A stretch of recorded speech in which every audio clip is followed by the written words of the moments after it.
এখানকার মানুষরা বিড়ি খায় না সিগারেট, আমি সিগারেট খেতে খেতে তারপরেও যদি সে ব্যক্তি বলে দাবি করে এই দাবি করে কি যেটা খাওয়া এটা খাওয়া চলবে, তাহলে আমি সে ব্যক্তিকে বলতে চাই আপনি হাদিসের গ্রন্থ খুলুন। ইবনে মাজাহ হাদিস নাম্বার 3393 নম্বর হাদিস। হাদিসের রাবি হচ্ছে জাবের রাদিয়াল্লাহু তাআলা। আল্লাহ নবী সাল্লাল্লাহু আলাইহি ওয়াসাল্লাম তিনি বলেন মা আশকারা কাশিহু ফাকালিহি হারাম। যে বস্তু বেশি পরিমাণ খেলে বিবেকের ক্ষতি হয় তার অল্প সামান্য পরিমাণ কম হারাম।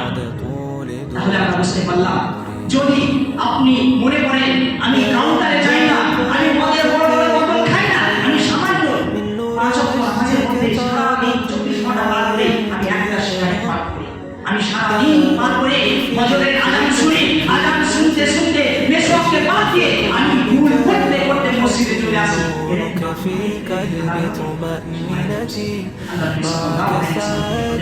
যে বস্তু বেশি পরিমাণে হয় তার অল্প পরিমাণে শুধু তাই নয়, আল্লাহ নবী সাল্লাল্লাহু আলাইহি ওয়াসাল্লাম তিনি আরো বলেন সালাসাতু লা ইয়াদখুলুনাল জান্নাতা, তিন শ্রেণীর ব্যক্তি কখনো জান্নাতে প্রবেশ করবে না, তিন শ্রেণীর ব্যক্তি কখনো জান্নাতে প্রবেশ করবে না, তিন শ্রেণীর ব্যক্তি কখনো জান্নাতে প্রবেশ করবে না। তার প্রথম নম্বরে আল্লাহ নবী সাল্লাল্লাহু আলাইহি ওয়াসাল্লাম তিনি বলেন আল-দাইস, দাইসকে যে ব্যক্তি তার পরিবার পরিজনকে বেহায়ার সুযোগ করে দেয়, নিজের স্ত্রীকে বাড়ির মধ্যে বেপরদার সাথে বাড়িয়ে দেয়, নিজের মেয়েকে নিজের পিঠে স্কুল ইউনিভার্সিটিতে পাঠিয়ে দেয় বেপরদার সাথে, এই ব্যক্তি হচ্ছে দাইস। এই ব্যক্তিকে বড় করা হয়।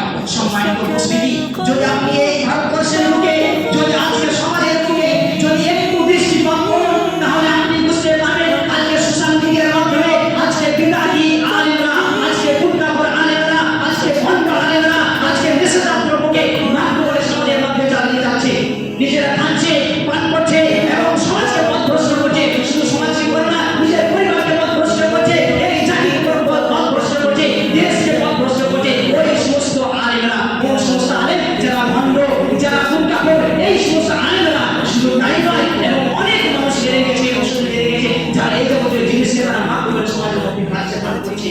আমি ওই সমস্ত মানুষদেরকে বলতে চাই আপনি জানেন না আসলে মাকরু অর্থ কি, আপনি জানেন যে মাকরু যার অর্থ হলো বস্তুত অপছন্দ।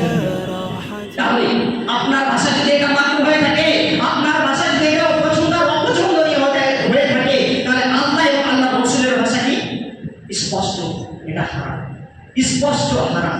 দলিল হাদিসের গ্রন্থ ইবনে মাজাহ হাদিস নাম্বার 3390 নম্বর হাদিস। আল্লাহ নবী সাল্লাল্লাহু আলাইহি ওয়াসাল্লাম তিনি বলেন হাদিসের রাবি হচ্ছে হযরত ইবনে ওমর রাদিয়াল্লাহু তাআলা, আল্লাহ নবী সাল্লাল্লাহু আলাইহি ওয়াসাল্লাম তিনি বলেন কুল্লু মুশকিল খামর ওয়া কুল্লু খামরিন হারাম। প্রত্যেক ওই বস্তু হারাম যে বস্তু বিবেকের ক্ষতি করে, সেটা কি? সেটা মদ।